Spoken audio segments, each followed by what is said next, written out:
The gavel freezes mid-air. Every breath in Courtroom 7 stops. 8-year-old Elijah Washington's trembling finger points directly at Judge Rebecca Williams as his voice cracks the silence. "You're my real mother. I remember your perfume. I remember your lullabies." The judge's face turns ghostly white. Her gavel crashes down. "Before we dive into this incredible story, I'd love to know where you're watching from. Drop your location in the comments.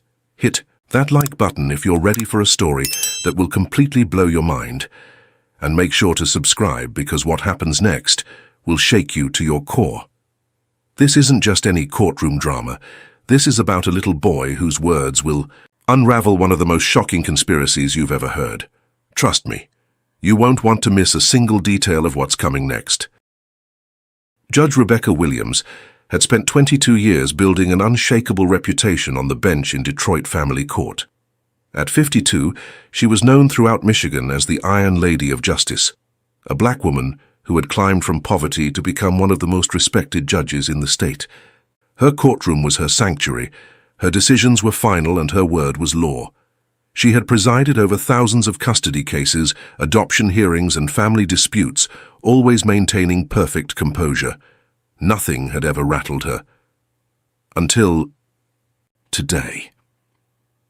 The morning started like any other Tuesday in October. The crisp autumn air carried the scent of burning leaves through the courthouse windows as Judge Williams reviewed her docket. Case number 27 was routine, a foster care placement hearing for 8-year-old Elijah Washington. The boy had been in the system since he was 3, bouncing between 7 different foster homes like a ping-pong ball nobody wanted to keep. His current placement was with the Hendersons, a well-meaning white couple from suburban Bloomfield Hills who were seeking permanent custody. According to his case file, Elijah was what social services politely called challenging. He had nightmares every night, claiming his real mother was still alive and looking for him. He drew disturbing pictures of courtrooms and judges, and he had a habit of staring at authority figures with an intensity that made grown adults uncomfortable. The Hendersons sat in the front row, their hands clasped nervously as they waited for their names to be called. Between them sat Elijah, a small boy with intelligent dark eyes and a serious expression that seemed far too mature for his 8 years. He wore a pressed white shirt and navy slacks that the Hendersons had bought specially for court, but somehow he still looked like he didn't belong. His eyes kept scanning the courtroom, studying every detail with the focus of someone searching for something important. Social worker Janet Pierce stood at the podium, presenting Elijah's case with the practiced efficiency of someone who had done this thousands of times before. She described his behavioral issues in clinical terms: attachment disorder, possible PTSD, resistance to authority figures. She mentioned his recurring claims about his real mother being a judge, which she dismissed as fantasy born from trauma. The Hendersons took their turn at the podium, describing their genuine desire to provide Elijah with a stable home. Mrs. Henderson's voice wavered as she talked about the boy's nightmares, how he would wake up screaming for someone who wasn't there. Mr. Henderson mentioned Elijah's unusual intelligence, how he knew legal terms that no 8-year-old should understand, how he could describe courtroom procedures with startling accuracy. Judge Williams listened to it all with her usual professional detachment, making notes and asking standard questions. She had heard similar stories before. Traumatized children often created elaborate fantasies about their origins, especially when their real history was painful or unknown. But something about this case felt different. Every time she looked at Elijah, she felt an odd flutter in her chest, a recognition she couldn't quite place. The boy was staring at her with those intense dark eyes, and she found herself avoiding his gaze. When she did meet his eyes, she saw something that made her deeply uncomfortable: familiarity. As the hearing progressed, Judge Williams noticed details about Elijah that shouldn't have mattered, but somehow did. The way he tilted his head when concentrating, the way his left hand moved when he was thinking, a small birthmark on his wrist that looked like a crescent moon. She found herself studying his features more closely than she should have, looking for something she couldn't name. The Hendersons finished their testimony, and Janet Pierce was wrapping up her recommendation for permanent placement when it happened. Elijah suddenly stood up, ignoring Mrs. Henderson's urgent whispers for him to sit down. He walked to the center of the courtroom, his small figure commanding attention in a way that should have been impossible for a child his age. Every person in the room turned to watch him, sensing that something significant was about to happen. Judge Williams felt her heart rate spike as Elijah looked directly at her. His young face was serious, almost solemn, as if he was about to deliver the most important testimony of his life. When he spoke, his voice was clear and steady, cutting through the courtroom silence like a blade. "You're my real mother. I remember your perfume. I remember your lullabies." The words hit Judge Williams like a physical blow. Her carefully maintained composure cracked, and she felt the blood drain from her face. The courtroom erupted into chaos. Bailiffs moved toward Elijah, unsure whether to restrain an 8-year-old. Lawyers jumped to their feet, shouting objections and demands for order. The Hendersons gasped in shock, reaching for Elijah even as he stepped away from them. But Judge Williams couldn't move, couldn't speak, couldn't do anything but stare at the boy who had just shattered her world with 7 simple words. Her hands were shaking so violently that she had to grip the edge of her bench to steady herself. Her vision blurred, and for a moment she thought she might faint right there in front of everyone, because deep in her heart, in a place she had locked away 15 years ago, she knew that Elijah Washington might be telling the truth. With tremendous effort, she managed to bang her gavel and call for a 30-minute recess. As the courtroom slowly emptied, she remained frozen in her chair, staring at the spot where Elijah had stood. When she was finally alone, she reached into her desk drawer with trembling fingers and pulled out a small hidden photograph of a baby boy. A baby with the same intelligent dark eyes, the same crescent-shaped birthmark on his left wrist. The silence in Judge Williams' chambers was deafening as she sat alone, clutching the faded photograph with hands that wouldn't stop shaking. The image was worn from years of secret handling, a newborn baby with perfect features and those unmistakable dark eyes that had haunted her dreams for 15 years. She had hidden this photo behind official court documents, never daring to look at it for more than a few seconds at a time. But now, with Elijah's words echoing in her mind, she couldn't look away. The memories came flooding back like a dam had burst in her mind, releasing 15 years of carefully suppressed pain. She was 27 then, a brilliant young attorney, with unlimited potential and crushing pressure from her ambitious family. The Williams name carried weight in Detroit's legal circles. Her father had been a respected prosecutor, her grandfather a pioneering black judge who had broken barriers in the 1960s. Rebecca was supposed to be the crown jewel of the family legacy, the one who would achieve greatness beyond anything previous generations had imagined. But then came the pregnancy. She had kept it secret for 6 months, terrified of what it would mean for her career. This was the late 2000s, when being an unmarried black mother in the legal profession was still seen as career suicide. Her mother had been merciless when she finally found out. "A black unwed mother will never make judge," she had said with cold finality. "You have a choice, Rebecca. Your career or that baby. You cannot have both." The family lawyer, Robert Sterling, had presented what seemed like the perfect solution. He specialized in private adoptions, discreet arrangements for families who needed to handle sensitive situations quietly. He assured Rebecca that her baby would go to a loving family, people who desperately wanted a child, and could provide opportunities she couldn't offer as a struggling single attorney. The arrangement would be completely confidential. She would never see the baby again, never know where he went, never have any contact. It would be as if the pregnancy never happened. Rebecca had agreed because she was young and scared and believed she had no other choice. She told herself she was being selfless, giving her child a better life than she could provide. But the moment they placed her newborn son in her arms at TU, the hospital, she knew she was making the worst mistake of her life. She had 2 hours with him before Sterling's people came to take him away. 2 hours to memorize his perfect little face, to sing him the lullabies her own mother had sung to her, to breathe in his sweet baby scent, and promise him silently that she would never forget him. She whispered to him about how much she loved him, how sorry she was, how she hoped he would understand someday that this was the hardest thing she had ever done. When they took him away, a piece of her soul went with him. She had named him Daniel in her heart, though she knew his adoptive parents would probably change it. Now sitting in her chambers 15 years later, Rebecca realized with growing horror that her Daniel might be Elijah Washington, the boy in her courtroom who had been failed by a system that was supposed to protect him. She called her private investigator David Knox, a former police detective who handled sensitive cases for judges and attorneys who needed to keep things quiet. When he answered, her voice was barely a whisper. "David, I need you to investigate a child in my courtroom. Immediately. Elijah Washington, 8 years old, currently in foster care with the Henderson family. I need to know everything about his background, his placement history, and especially his adoption records from when he was an infant." Knox had worked for Rebecca for 5 years, helping her with background checks on court personnel and security issues. He had never heard her sound like this.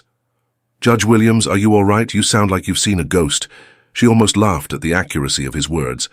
"Maybe I have, David, maybe I have. I need this information today. Money is no object. Call in every favor you have."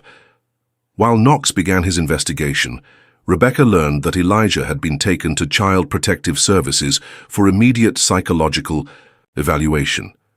The standard procedure after an outburst in court was to assess whether the child was having a mental health crisis or if there were safety concerns. Dr. Sarah Rodriguez, the court's chief child psychologist, was conducting the evaluation at the CPS facility downtown. Rebecca knew she shouldn't interfere, but she called Dr. Rodriguez anyway. "Sarah, I need to know about the Washington boys' evaluation. There may be circumstances about this case that require special attention." Dr. Rodriguez had worked with the court for 8 years and had never heard Judge Williams make such a request. "Rebecca, I can't discuss an ongoing evaluation, you know that, but I will say this boy is remarkable. His memories are incredibly detailed and specific. He is describing things about your courtroom that only someone who had spent significant time there would know. He drew a picture of your private bathroom, including the lavender soap dispenser and the framed photo of scales of justice that you keep on the windowsill. How would an 8-year-old know those details unless—" She didn't finish the sentence, but they both understood the implications. Rebecca spent the rest of the afternoon researching Elijah's case history, using her judicial access to court records. What she found made her stomach turn. Elijah had been placed in 7 different foster homes since entering the system at age 3. The first family, the Clarks, had returned him after 6 months, claiming he was too difficult. The reports mentioned that Elijah would have screaming fits whenever anyone mentioned adoption, claiming his real mother was coming for him. The second family, the Jansons, had him for 8 months before giving up. Their reports described a child who would stare at family court judges on television, becoming agitated and claiming he recognized them. They had punished him for these fantasies by making him sleep in the garage when he refused to stop talking about his mother being a judge. Each subsequent placement had been shorter than the last. Foster families complained that Elijah was too intelligent, too intense, too convinced that his elaborate stories about his origins were real. Social workers had diagnosed him with attachment disorder and recommended therapy, but nothing seemed to help. He remained convinced that his mother was alive, that she was important, and that she would find him someday. When David Knox called back at 6 o'clock, his voice was grim. "Judge Williams, I've got some information, but you're not going to like it. Elijah Washington's adoption records don't exist. I mean, they were destroyed in what's listed as a routine file purge at Sterling Family Services back in 2018. But here's the thing that's really bothering me. Sterling Family Services had their license revoked that same year for what the state called irregularities in placement procedures. The agency that arranged your son's adoption 15 years ago was shut down for illegal practices." Rebecca felt the room spinning around her. What kind of irregularities? The kind where children placed for adoption were never actually adopted. The kind where birth mothers were told their babies went to loving families when really they ended up in the foster system under false identities. "Judge Williams, I think you need to prepare yourself for the possibility that your son never left Detroit. I think he's been right here all along." The next morning found Rebecca sitting across from David Knox in Mel's Diner, a grimy downtown establishment where lawyers and cops grabbed quick coffee between cases. She had chosen this place specifically because none of her judicial colleagues would ever be caught dead in such a dive. The conversation she was about to have could destroy everything she had worked her entire life to build.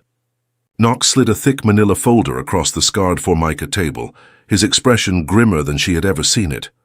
"What I found is going to change everything, Judge Williams, and I mean everything." Rebecca's hands trembled as she opened the folder. Inside were photocopied documents, surveillance photos, and a timeline that made her blood run cold. Knox had worked through the night, calling in favors from contacts in law enforcement, social services, and the underground network of investigators who specialized in finding what powerful people wanted to stay hidden. "Elijah Washington's birth certificate is a forgery," Knox began, keeping his voice low despite the empty diner. "The parents listed are Jennifer and Marcus Washington, who died in a car accident in 2016. But here's the problem. The car accident report shows they were childless. No Elijah, no adoption records, nothing. Someone created an entire false identity for this boy and inserted him into the foster system using dead people's names." Rebecca felt nauseous as Knox continued. Sterling Family Services didn't just handle irregular adoptions. They were running a full-scale child trafficking operation. They would take babies from desperate mothers, tell them the children were going to loving families, then sell them to whoever paid the most. But sometimes the sales fell through, or the buyers changed. Their minds, or the children, became too old to be profitable. When that happened, Sterling would dump them into the foster system under false identities, making them essentially disappear. The implications hit Rebecca like a physical blow. "You're saying my son wasn't adopted by a loving family. You're saying he was abandoned in the foster system when he was 3 years old?" Knox nodded grimly. "And it gets worse. I managed to get access to some of Sterling's old financial records before they were sealed. Your family paid $300,000 for what they called a complete disappearance service. That wasn't an adoption fee, Judge Williams. That was payment to make sure your son could never be traced back to you." Rebecca stared at the documents through blurring vision.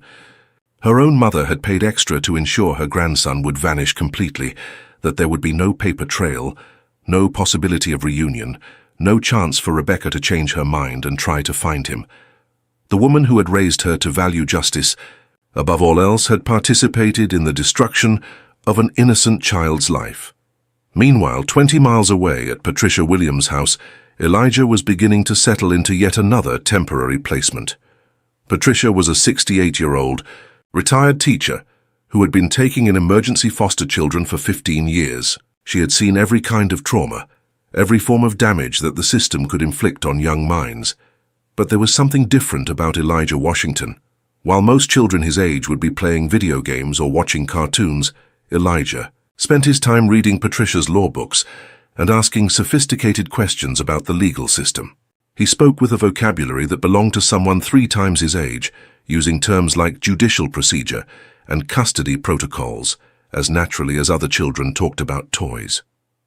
"Miss Patricia," Elijah said on his second morning there, looking up from a dusty copy of Michigan family law that he had somehow found in her bookshelf, "why do judges wear black robes? Is it because they're supposed to be like shadows of justice?" Patricia nearly dropped her coffee cup. This was not a normal 8-year-old question. "Honey, where did you learn words like that?" Elijah's expression became distant, as if he was looking at something she couldn't see. "My real mother taught me. She used to tell me that judges were like guardians of fairness, that their robes were black to remind everyone that justice doesn't see color or wealth or power. She said the gavel was like a magic wand that could make right things happen for people who needed help." Patricia sat down beside him, studying his serious young face. In 15 years of foster care, she had never met a child who maintained such detailed, consistent memories of a birth parent. Most children created fantasies, but their stories changed over time, becoming more elaborate or contradictory. Elijah's memories were different.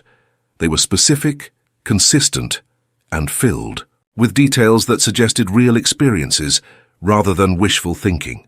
"Tell me more about your real mother, sweetheart." Elijah's eyes lit up with a joy that broke Patricia's heart.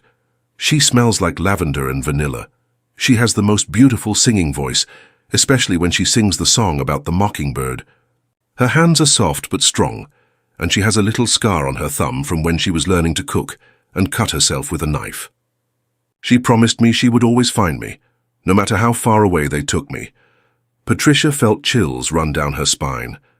These weren't the vague memories of a toddler. These were the detailed recollections of someone who had spent significant time with a specific person. Elijah, honey, how old were you when you last saw your real mother? I was 3, but I remember everything. They told me she was dead, but I knew they were lying. I could feel her still loving me, still looking for me.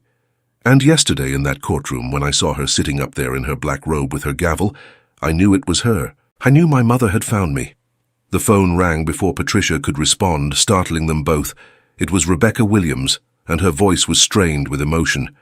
Mrs. Williams, this is Judge Rebecca Williams from Family Court. I need to ask you about Elijah Washington.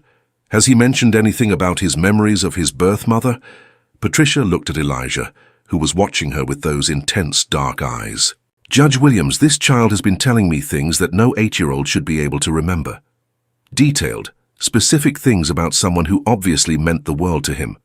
And after what happened in your courtroom yesterday, I'm starting to think we need to take his memories very seriously. There was a long pause before Rebecca spoke again, and when she did, her voice was barely a whisper. Mrs. Williams, I'm going to ask you something that could get us both in serious trouble. I need to see Elijah privately. There are things about his case that require immediate investigation, and I can't go through official channels. Would you be willing to arrange an unofficial meeting?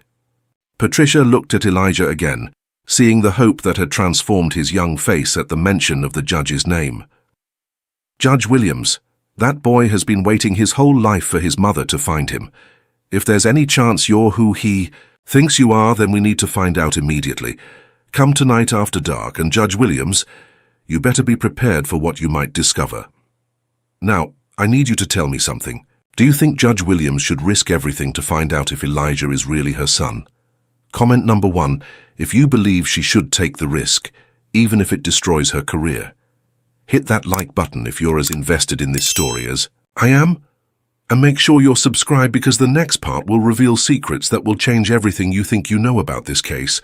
What do you think will happen when Rebecca finally comes face to face with Elijah outside the courtroom? Will he really remember her after 15 years? Or is this all a heartbreaking coincidence? The truth is more shocking than you can imagine, and it's coming up next. At 9 o'clock that night, Rebecca Williams pulled into Patricia Williams' driveway, with her heart hammering so hard she could hear it in her ears. She had spent the day wrestling with the decision, knowing that what she was about to do could end her career, destroy her reputation, and possibly land her in jail for judicial misconduct. But the possibility that Elijah was her son had consumed every thought, making it impossible to focus on anything else. She sat in her car for several minutes, gathering courage she wasn't sure she possessed. Through the living room window, she could see Patricia and Elijah sitting together on the couch, the boy's head bent over what appeared to be a book. Even from this distance, even in the dim light, something about his posture, the way he held his head, sent shockwaves of recognition through her body. When Patricia opened the front door, Elijah was standing beside her, and the moment Rebecca stepped inside, her world tilted on its axis. Elijah took one look at her and ran straight into her arms with a cry of pure joy. "Mommy, I knew you would come, I knew you wouldn't forget me."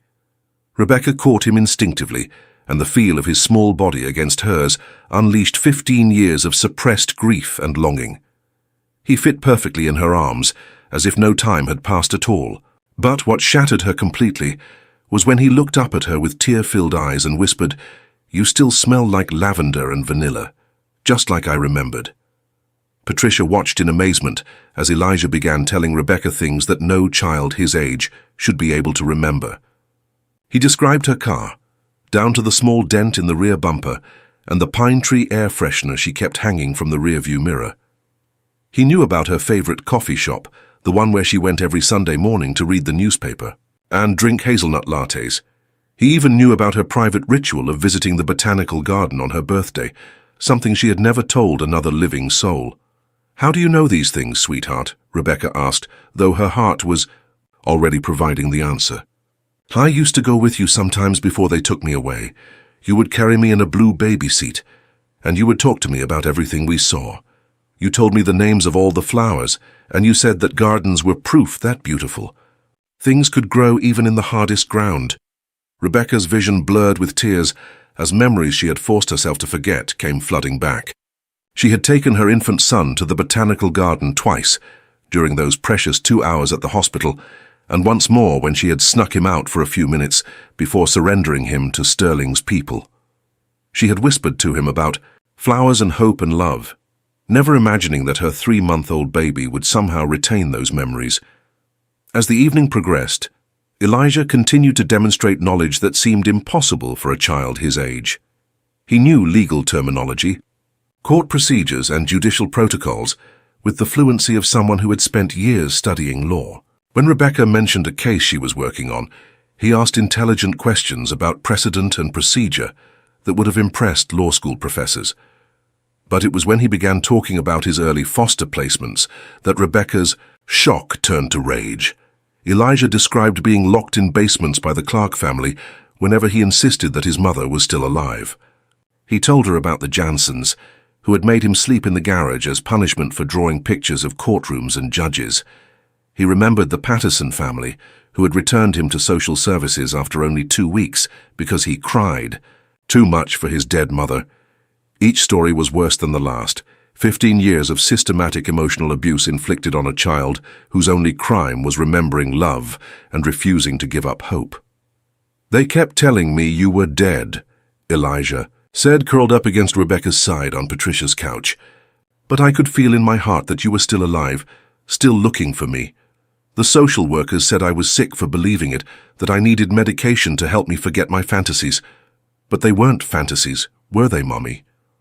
Rebecca held him tighter, her fury at the system that had failed him growing with every word. "No, baby. They weren't fantasies.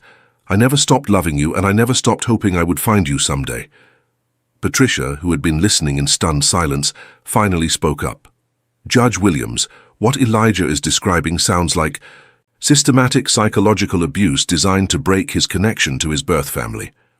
In my 15 years of foster care, I've never seen anything like it. It's as if someone deliberately placed him with families who would traumatize him for maintaining his memories." The next morning, Rebecca met with David Knox again, this time in her private chambers. She had made the decision to risk everything to get to the truth, consequences be damned. "David, I need you to investigate Sterling Family Services more thoroughly. I want to know exactly how many children went through their system, what happened to them and who was involved in placing them. And I need a DNA test done immediately." Knox looked uncomfortable. "Judge Williams, if word of this gets out, you're looking at impeachment proceedings, criminal charges, and the end of your career. Are you sure you want to go down this road?" Rebecca thought about Elijah sleeping peacefully in Patricia's house, finally reunited with the mother he had never stopped believing in. "David, I've spent 22 years on this bench making decisions about children's lives. If there's even a chance that I've been unknowingly participating in a system that stole my own child and countless others, then I have a responsibility to expose it, regardless of what it costs me personally." Knox's investigation over the next 3 days revealed horrors that neither of them had imagined. Sterling Family Services had been operating for over 30 years, handling more than 2,000 children. The agency specialized in taking babies from vulnerable mothers, particularly young black women who lacked family support or financial resources. They would promise loving adoptive families, then either sell the children to the highest bidders or dump them into the foster system when sales fell through. But the most disturbing discovery was that Sterling hadn't been working alone. The operation involved social workers, family court judges, attorneys, and even some foster families who were paid to traumatize children into forgetting their origins. It was a systematic effort to destroy family bonds and create untraceable children, who could be exploited without consequences. "Judge Williams," Knox said, his voice heavy with disgust, I found records of at least 40 other children who were placed in foster care under false identities after Sterling's adoption sales failed. Many of them were told their birth parents were dead, just like Elijah. And here's the really sick part. Several of these children were placed with foster families who were specifically instructed to discourage any talk about birth parents or memories of their early lives. Rebecca felt physically ill as she realized the scope of the conspiracy. You're telling me that children were deliberately traumatized to make them forget their families? It gets worse. I found evidence that some sitting judges had children who went through Sterling's system. Not just you. Judge Harrison Phillips's daughter disappeared 8 years ago and was reported as a runaway.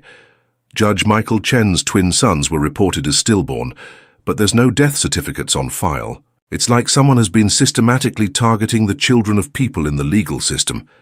The implications were staggering. If judges and prosecutors had their own children stolen and hidden in the foster system, they could be blackmailed into making decisions that benefited Sterling's network. Cases could be thrown. Adoptions could be approved or denied based on corruption, rather than the best interests of children. The entire family court system in Detroit could be compromised. When Rebecca's private phone rang at 2 in the morning, 3 days later, Patricia's voice was frantic with terror. Judge Williams, they took him. Someone broke into my house and took Elijah. There was a note saying that if you don't stop investigating, he'll disappear forever. Rebecca's world collapsed the moment she heard Patricia's words. She was dressed and in her car within minutes, driving through empty Detroit streets toward Patricia's house with her emergency lights flashing and her heart pounding like a war drum. When she arrived, the scene was chaos. Police cars filled the street, their red and blue lights casting eerie shadows across the small house where Elijah had finally felt safe. Paramedics were loading Patricia into an ambulance, the elderly woman's, face bloodied, and her left arm hanging at an unnatural angle. Rebecca pushed through the crowd of officers and reached Patricia just as they were closing the ambulance doors.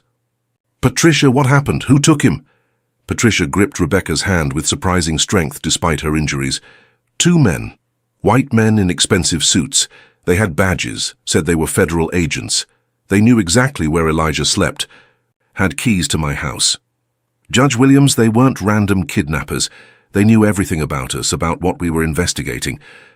They said if you don't stop digging into Sterling's records, Elijah will be transferred somewhere you'll never find him.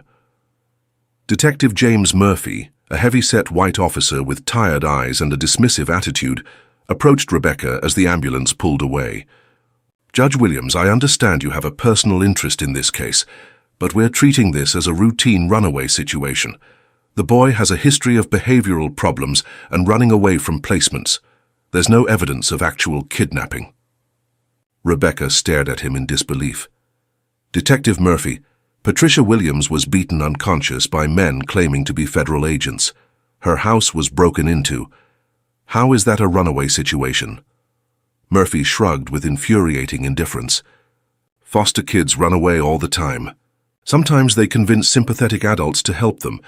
The old lady probably hurt herself trying to chase after him when he bolted. We'll put out a routine BOLO alert. But honestly, Judge Williams, these kids usually turn up in a few days when they get hungry enough." Rebecca realized with growing horror that the corruption David Knox had uncovered extended into law enforcement. Murphy wasn't incompetent. He was deliberately sabotaging the investigation. She called David Knox while standing in Patricia's destroyed living room, stepping over broken furniture and family photos scattered across the floor. "David, they have Elijah, and the police are refusing to investigate properly. We're on our own." Knox's voice was grim. "I was afraid this would happen. I've been monitoring communications from Sterling's old network, and there's been a lot of chatter about cleaning up loose ends. Judge Williams, they're not just trying to silence Elijah. They're planning to eliminate everyone who knows about the corruption, including you." Over the next 18 hours, Rebecca used every contact she had built during her 22 years in the legal system. She called in favors from federal prosecutors, FBI agents, and appellate court judges, but everywhere she turned, she met resistance. Cases were mysteriously reassigned, evidence requests were denied due to jurisdictional issues, and potential allies suddenly became unavailable. The conspiracy was deeper and more extensive than anyone had imagined. David Knox worked around the clock, using his network of private investigators and former law enforcement contacts to track down leads. What he discovered made Rebecca's blood run cold. Sterling Family Services was still operating under different names, moving children, through an underground network that stretched across multiple states. The children weren't just being adopted illegally, they were being trafficked for labor, exploitation, and worse. Judge Williams, I found the facility where they're holding Elijah. It's called Riverside Youth Center, about 40 miles north of Detroit. Officially, it's a residential treatment facility for troubled youth. Unofficially, it's where they take children who need to disappear permanently. Riverside Youth Center looked innocuous enough from the outside, a collection of brick buildings surrounded by high fences and mature trees, designed to look like a private school or summer camp. But Knox's sources had revealed its true purpose. Children brought to Riverside were processed for permanent removal from any official system. Their identities were completely erased, their medical and educational records destroyed, and they were either sold to buyers in other countries or disappeared entirely. Rebecca attempted to get a search warrant for the facility, but every judge she approached found technical reasons to deny her request. District Attorney Paul Morrison, who had built his career on prosecuting child abuse cases, suddenly refused to take her calls.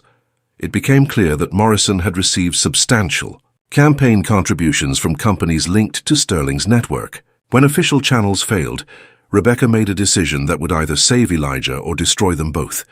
She would retrieve her son herself. Legal consequences be damned. That evening, Knox disguised himself as a maintenance worker and infiltrated Riverside Youth Center. What he found there would haunt him for the rest of his life. The facility housed over 60 children, most of them black or Hispanic, all of them systematically isolated from the outside world. They were told their families were dead, that no one was looking for them, that their only hope for survival was complete obedience to their captors. Knox found Elijah in a basement cell, alone and terrified but still defiant. The boy's face lit up with desperate hope when Knox whispered that his mother was coming for him. "The guards told me Judge Rebecca forgot about me," Elijah whispered, through tears. "They said she decided she didn't want a son who caused trouble, but I knew they were lying. I knew my mummy would never give up on me." Knox's heart broke as he looked at this brave little boy who had endured horrors no child should face, but had never stopped believing in his mother's love. "Elijah, your mother has been fighting to find you every second since you were taken. She's coming tonight, and she's going to take you home where you belong." As Knox prepared to leave, one of the guards mentioned casually that the facility would be cleaned out the next day. All the children were being transferred to locations outside the United States, places where they would never be found.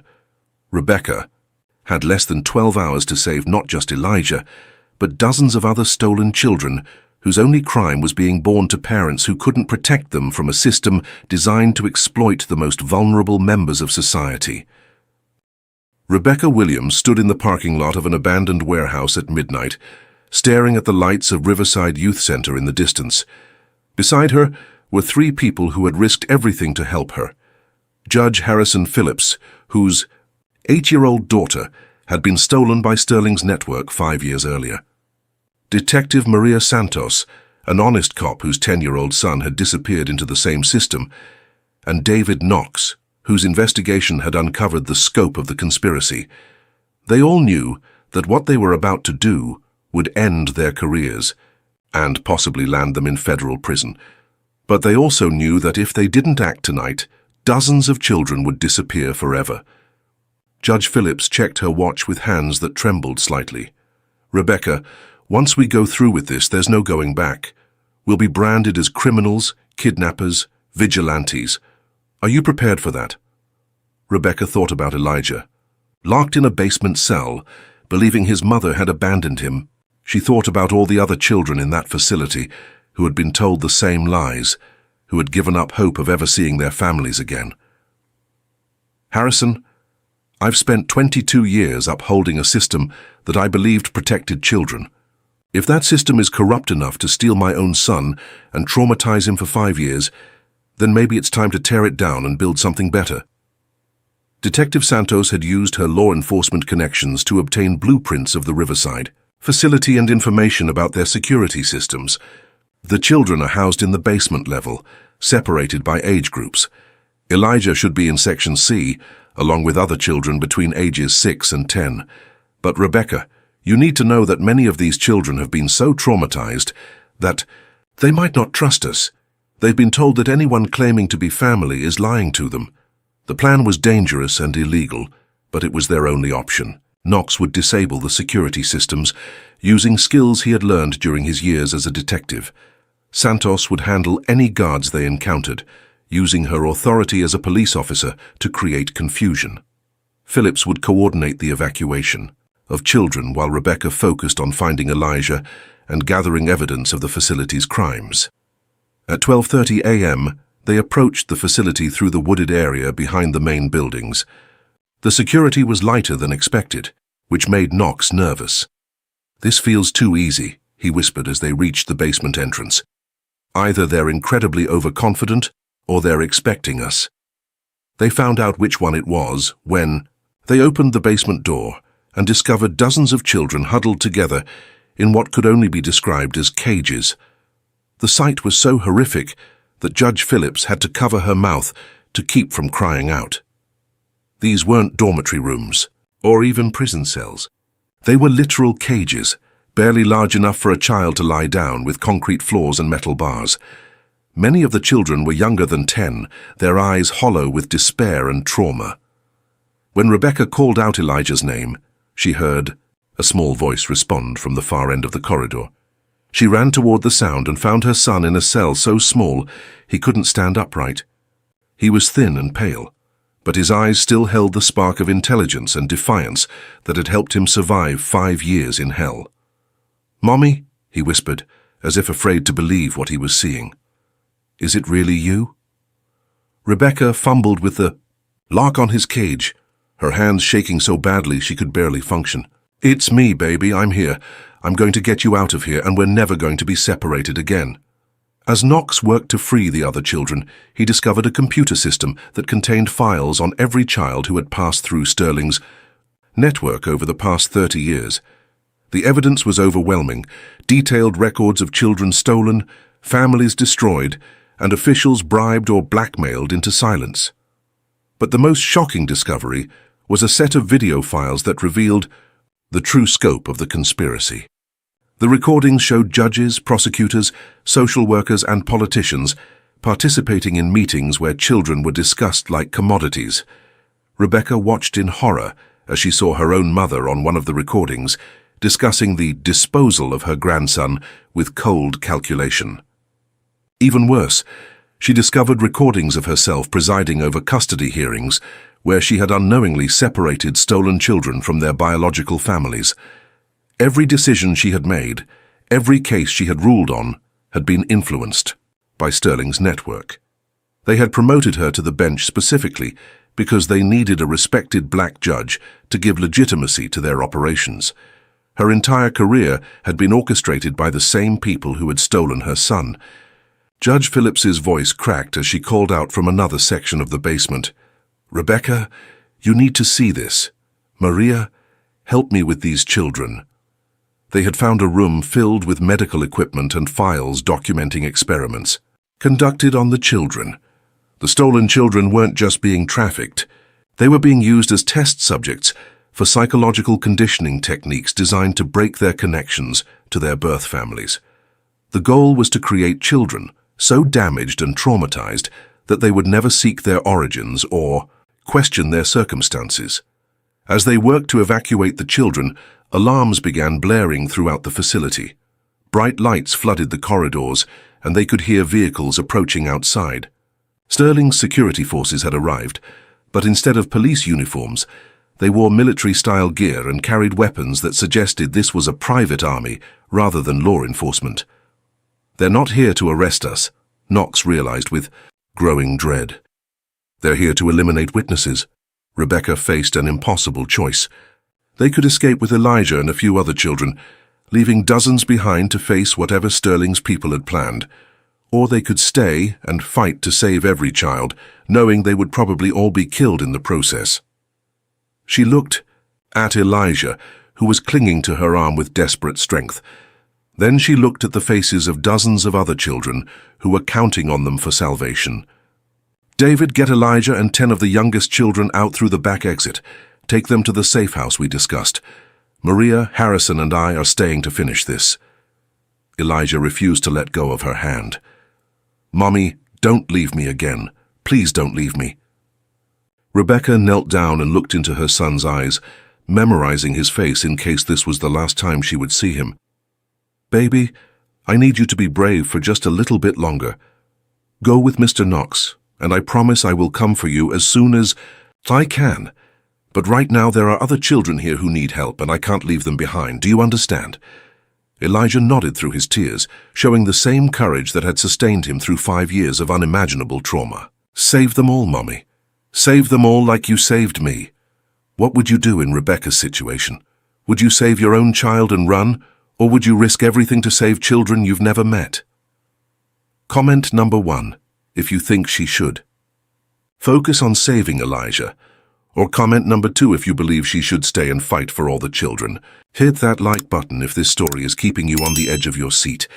And make sure you're subscribed, because what happens next will determine not just Elijah's fate, but the fate of dozens of innocent children. Will Rebecca's sacrifice be enough to expose this horrific conspiracy, or will Sterling's forces silence her forever?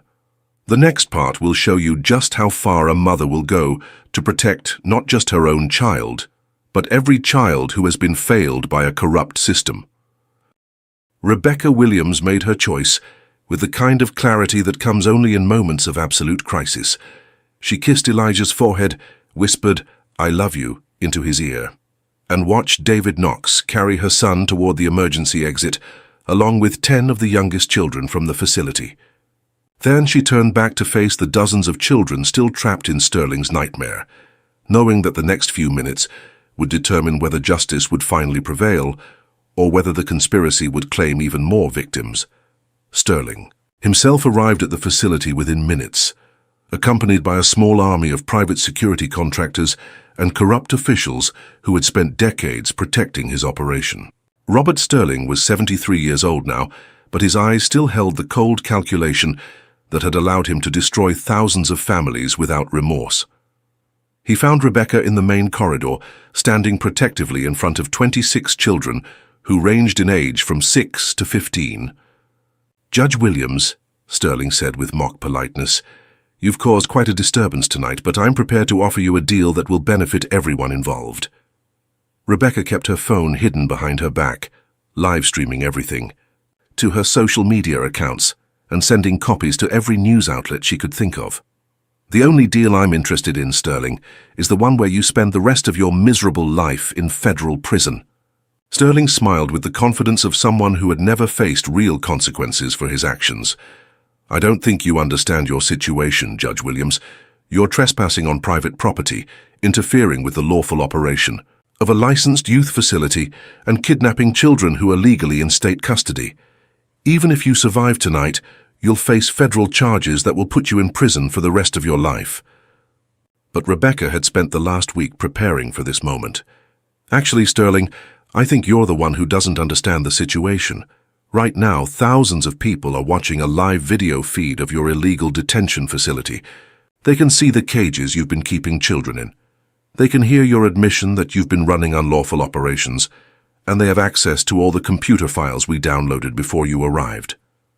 Sterling's expression shifted from confidence to rage as he realized that his carefully constructed conspiracy was being exposed in real time. He ordered his security team to seize Rebecca's phone, but it was too late. The video had already been shared thousands of times, picked up by major news networks, and viewed by law enforcement agencies across the country. What Sterling didn't know was that Detective Santos had anticipated his arrival and had been coordinating with FBI agent Lisa Park, whose own niece had been stolen by Sterling's network 8 years earlier. Agent Park had been conducting her own investigation into child trafficking operations, and Rebecca's live stream provided the evidence she needed to launch an immediate federal raid. Within 30 minutes, the facility was surrounded by legitimate federal agents, local police who weren't on Sterling's payroll, and news crews who had been alerted by Rebecca's viral video. For the first time in 30 years, Sterling's operation was exposed to the kind of scrutiny that money and corruption couldn't suppress.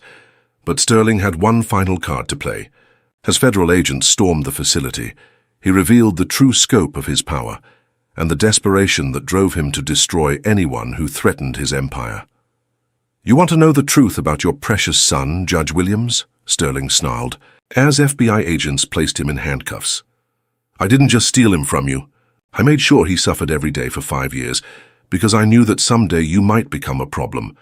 Every beating, every night locked in a basement, every foster family that abused him, that was all designed specifically to break him so completely that even if you found him, he would be too damaged to be worth saving." Rebecca felt rage unlike anything she had ever experienced, but she forced herself to remain calm. Sterling was trying to provoke her into doing something that would undermine the case against him. Instead, she looked him directly in the eyes and spoke with the authority of someone who had spent decades dispensing justice. "Robert Sterling, you are under arrest for conspiracy, child trafficking, kidnapping, fraud, and crimes against humanity. You have the right to remain silent, and I strongly suggest you use it because everything you say is being recorded and will be used to ensure that you never see freedom again." As Sterling was led away in chains, Rebecca turned her attention to the children who had been rescued from the facility. Many of them were in shock, unable to believe that their nightmare was finally over. Some had been in the system so long that they had forgotten their real names or their families of origin. All of them would need extensive therapy, medical care, and time to heal from trauma that no child should ever endure. But they were alive, they were free, and they would finally have the chance to reclaim their stolen lives. Judge Phillips, who had been documenting evidence throughout the raid, approached Rebecca with tears streaming down her face. "Rebecca, we found her. We found my Sarah. She's in the medical wing, and she remembers me. After 8 years, my little girl remembers me." Detective Santos emerged from another section of the facility with similar news. "My son Carlos is here too. He's 15 now, but he's alive and he's safe.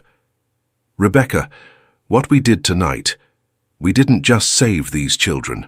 We exposed a conspiracy that was destroying families across the entire country." Over the next several hours, as federal agents processed the evidence and social workers began the delicate task of reuniting children with their families, Rebecca learned the full scope of what they had accomplished. Sterling's network had involved over 200 officials across 15 states. The computer files they had recovered contained evidence of corruption that reached into the highest levels of government, including federal judges, senators, and cabinet members who had either participated in the conspiracy or had been blackmailed into silence. The live stream of the raid had been viewed over 5 million times within 12 hours, sparking a national conversation about corruption in the family court system and the vulnerability of children in state care. Social media was flooded with stories from families who suspected their own children had been stolen, and law enforcement agencies across the country were launching investigations into similar operations. But perhaps the most important discovery was that this wasn't just about money or power. Sterling's network had been conducting systematic psychological experiments on stolen children, studying how to break family bonds and create people who would be easier to control and exploit. The implications went far beyond child trafficking. This was research into how to destroy the fundamental human connections that hold society together. As dawn broke over the Riverside facility, Rebecca finally allowed herself to believe that the nightmare was ending. Elijah was safe with David Knox at the secure location they had arranged. Dozens of other children were beginning the long journey back to their families, and the conspiracy that had stolen her son and countless others was finally being exposed to the light of justice. But she also knew that the battle was far from over. Sterling's arrest was just the beginning. The real work would be prosecuting everyone involved, reforming the systems that had allowed such corruption to flourish, and helping the victims heal from trauma that would affect them for the rest of their lives. Most importantly, She had to face the possibility that her own career as a judge was over, that she would be prosecuted for the illegal actions she had taken to save the children, and that the price of justice might be higher than she had imagined. 6 weeks after the raid on Riverside Youth Center, Rebecca Williams sat in the defendant's chair in the same courtroom where her life had changed forever. The irony wasn't lost on her. She was being prosecuted for judicial misconduct in the very room where Elijah had first declared her to be his mother. Federal prosecutors, under pressure from politicians connected to Sterling's network, had charged her with abuse of power, obstruction of justice, and violation of judicial ethics. If convicted, she faced up to 15 years in federal prison. The trial had become a national sensation, dividing public opinion between those who saw Rebecca as a hero who had exposed a massive conspiracy and those who believed that judges couldn't be allowed to break the law, regardless of their motivations. Outside the courthouse, protesters held signs reading "Free Judge Williams" and "Justice for Stolen Children," while counter-protesters demanded that she be held accountable for her illegal actions. Inside the courtroom, Sterling himself was the star witness for the prosecution. Despite being confined in federal custody awaiting his own trial, he had agreed to testify against Rebecca in exchange for a plea deal that would reduce his potential sentence from life imprisonment to 30 years. It was his final opportunity to destroy the woman who had brought down his empire. Rebecca's defense attorney, David Chen, had warned her that Sterling would try to use the trial to inflict maximum psychological damage. "He knows he's going to prison for the rest of his life," Chen had explained. "His only remaining goal is to hurt you and Elijah as much as possible before he's silenced forever." When Sterling took the witness stand, his appearance shocked everyone in the courtroom. The powerful man who had controlled a multi-million-dollar criminal enterprise for 30 years looked frail and defeated, but his eyes still burned with malevolent intelligence. He had spent 6 weeks in federal custody preparing for this moment, and he intended to make it count. "Your Honor," Sterling began, addressing Judge Patricia Morrison, who was presiding over Rebecca's trial, "Judge Williams has portrayed herself as a heroic mother rescuing her stolen son. But the truth is far more complicated and far more damaging to her reputation than she wants the public to know." The prosecutor, Assistant U.S. Attorney James Harrison, led Sterling through his testimony with calculated precision. "Mr. Sterling, please tell the court about your relationship with Judge Williams prior to the events at Riverside Youth Center." Sterling's smile was cruel as he began to reveal secrets that Rebecca had hoped would never see the light of day. "Judge Williams didn't just give up her child for adoption 15 years ago. She paid me specifically to ensure that the child would disappear completely, that there would be no paper trail, no possibility of reunion, no chance for her to change her mind. She wanted to advance her career, and she saw her own son as an obstacle to her ambitions." Rebecca felt the courtroom spinning around her as Sterling continued his character assassination.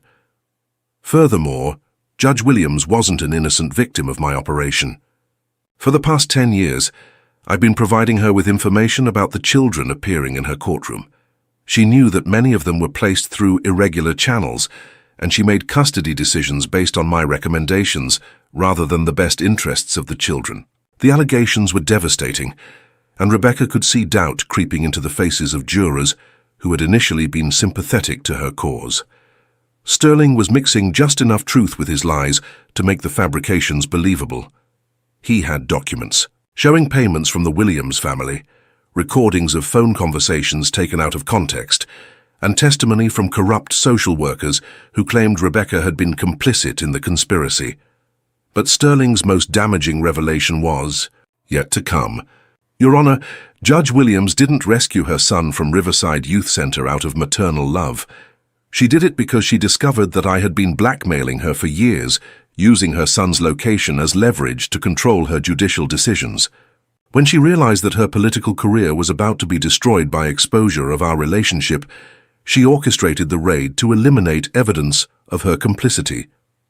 The prosecution presented Sterling's version of events with devastating effectiveness. They showed financial records suggesting that Rebecca had been receiving payments from Sterling's organization. They presented testimony from corrupt officials who claimed she had been making judicial decisions based on bribes rather than law. They even produced fake evidence suggesting that Rebecca had known Elijah's location for years, but had chosen not to retrieve him until it became politically necessary. As Rebecca listened to Sterling's lies being accepted as truth, she realized that this final confrontation wasn't just about her freedom or reputation. It was about whether justice could survive in a system so corrupted that truth and falsehood had become indistinguishable. Sterling was using the very courtroom where children's fates were decided to destroy the woman who had exposed his crimes against those same children. When it came time for Rebecca's defense, David Chen faced an almost impossible task. How do you prove someone's innocence when the criminal accusing them has spent 30 years perfecting the art of deception? How do you demonstrate heroic motivation when every action can be twisted to suggest selfish calculation? The answer came from an unexpected source, Elijah himself. Despite being only 8 years old, Elijah insisted on testifying in his mother's defense. Child psychologists had evaluated him extensively and determined that he was competent to testify, though the trauma he had endured made his testimony emotionally devastating to witness. When Elijah took the witness stand, the entire courtroom fell silent. This small boy, wearing his best suit and speaking with a maturity that belied his years, represented every child who had been failed by the system that was supposed to protect them. "Mr. Sterling is lying about my mommy," Elijah said, looking directly at the jury with the same intensity that had stopped the courtroom months earlier. "She never stopped looking for me. Even when I was being hurt by the bad families, I could feel her love reaching out to me.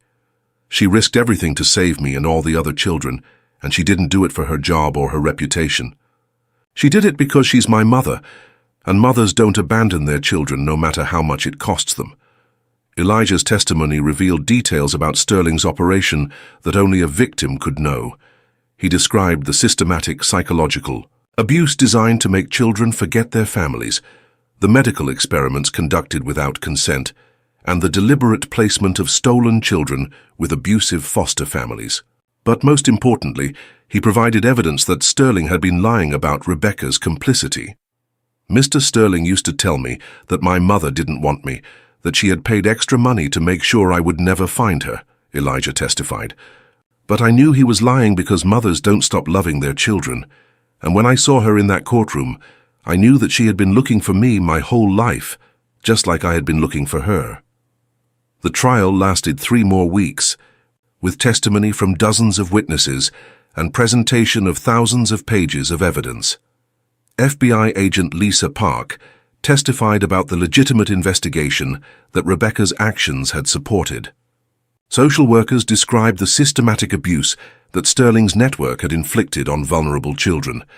Medical experts explained the long-term psychological damage caused by the trafficking operation. When the jury finally deliberated Rebecca's fate, they had to weigh her illegal actions against the massive corruption she had exposed. They had to decide whether breaking unjust laws in order to save innocent children constituted heroism or criminality. They had to determine whether the system that had failed so many families deserved protection or reform. After 18 hours of deliberation, the jury reached their verdict. The jury foreman stood in the packed courtroom, holding the piece of paper that would determine Rebecca Williams's fate and send a message about whether justice could triumph over corruption in America's family court system. The silence was so complete that the sound of his clearing his throat seemed to echo off the walls. "On the charge of abuse of judicial power, we find the defendant not guilty. On the charge of obstruction of justice, we find the defendant not guilty. On the charge of violation of judicial ethics, we find the defendant not guilty on the grounds of necessity and public interest." The courtroom erupted in cheers and tears as Rebecca collapsed into her chair, overwhelmed by relief and gratitude. Elijah, who had been sitting in the front row with Patricia Williams, ran to his mother and threw his arms around her. For the first time in 8 months, they were together and free, no longer fighting for survival, but finally able to begin healing. But the jury foreman wasn't finished. "Your Honor, the jury would like to make a statement." We find that Judge Williams' actions, while technically illegal, were morally justified and necessary to expose a conspiracy that had been destroying families for decades. We believe that sometimes, when the system fails so completely, individuals must choose between following unjust laws and protecting innocent lives. Judge Williams chose to protect children, and we commend her courage. 6 months later, Rebecca stood before a Senate Judiciary Committee, testifying about the reforms needed to prevent another Sterling-style conspiracy from devastating American families. She had voluntarily resigned from the bench, but instead of facing imprisonment, she had been appointed as a special prosecutor, tasked with investigating child trafficking operations across the country. Sterling and 47 of his associates had been convicted on federal charges ranging from kidnapping to racketeering. Sterling himself received 3 consecutive life sentences and was serving his time in solitary confinement for his own protection. Even in federal prison, he had made so many enemies by targeting children that his life wouldn't be worth much in the general population. The investigation Rebecca had triggered had led to the rescue of over 300 children who had been stolen from their families through various illegal adoption schemes. Many of these children, now teenagers or young adults, were slowly rebuilding relationships with birth families they had been told were dead. Support groups had formed across the country, connecting survivors of trafficking operations and helping them heal from trauma that would affect them for years to come. Judge Phillips had been reunited with her daughter Sarah, who was now 13 and struggling to adjust to life outside the trafficking network, but slowly learning to trust again. Detective Santos's son Carlos, now 16, had become an advocate for other trafficking victims and was planning to study law enforcement so he could prevent other children from experiencing what he had endured. The Riverside Youth Center had been converted into a legitimate facility for helping trafficking survivors, funded by assets seized from Sterling's criminal empire. Rebecca worked there twice a week, providing legal assistance to families trying to navigate the complex process of reunification and helping survivors understand their rights under the new federal legislation that had been passed in response to her case. Elijah, now 9 years old, was thriving in ways that seemed miraculous given what he had endured. He was enrolled in a gifted education program, attended regular therapy sessions to process his trauma, and had formed close friendships with other children for the first time in his life. But most importantly, he was living with his mother in a small apartment in downtown Detroit, finally experiencing the unconditional love and security that every child deserves. The psychological scars would probably never completely heal, but Elijah was learning that survival was only the first step. The real victory was in building a life filled with love, purpose, and hope. Rebecca had established the Daniel Williams Foundation, named after the son she had lost and found again, using the name she had whispered to him during those precious hours in the hospital 15 years earlier. The foundation provided legal assistance to families searching for missing children, funded research into improving the foster care system, and lobbied for legislation to protect vulnerable children from exploitation. Every morning, Rebecca and Elijah would walk to school together, stopping at the botanical garden where she had once brought him as an infant. They would spend a few minutes among the flowers, talking about their plans for the day and the progress being made on cases involving other missing children. Elijah had started keeping a journal documenting their daily conversations, saying he wanted to remember every moment they had together to make up for the years they had lost. The legal system was slowly reforming in response to the scandal Rebecca had exposed. New protocols required multiple independent reviews of adoption cases, background checks for all personnel involved in child placement, and regular audits of private agencies handling family services. It wasn't perfect, and corruption would probably never be completely eliminated, but the changes made it much harder for another Sterling to operate with impunity. One evening in spring, as Rebecca helped Elijah with his homework at their kitchen table, he looked up from his math problems with a question that surprised her. "Mommy, do you ever regret becoming a judge? If you hadn't been on the bench, maybe Mr. Sterling wouldn't have targeted our family." Rebecca set down her coffee and considered how to answer.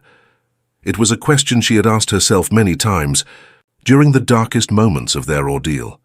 "Elijah, sweetheart, I spent 22 years thinking that my job was to enforce laws and maintain order in the courtroom. But you taught me that sometimes the most important justice happens outside. The law when people choose to do what's right instead of what's safe. I lost my position as a judge, but I found something much more valuable. The knowledge that love is stronger than any system designed to separate families. Elijah smiled and returned to his math homework, but Rebecca could see him processing. Her words with the same intensity he brought to everything else. This boy who had survived trafficking, abuse, and systematic attempts to destroy his connection to his family was now using his intelligence and courage to help other children facing similar challenges. A few weeks later, Rebecca received a letter that brought tears to her eyes. It was from a woman in California whose 3-year-old son had been stolen through a fake adoption agency similar to Sterling's operation. The woman had seen news coverage of Rebecca's case and had used the information to track down her son, who had been placed with an abusive foster family under a false identity. The boy was now safely home with his mother, and they were both receiving counseling to heal from their separation. The letter was one of dozens that Rebecca received every week from families who had been reunited because of the investigation she had triggered. Each one represented a victory against the forces that profited from destroying families, a confirmation that their suffering had served a purpose larger than themselves. On a quiet Sunday morning in late spring, Rebecca and Elijah sat in their garden, planting flowers in memory of all the children who hadn't survived Sterling's network. They had started this ritual as a way of honoring the victims while celebrating the survivors, creating beauty in soil that had once seemed permanently poisoned by cruelty and corruption. "Mommy," Elijah said, as he carefully placed a small sunflower seedling in the rich earth, "when I grow up, I want to be a lawyer like you. I want to help find missing children and bring them home to their families."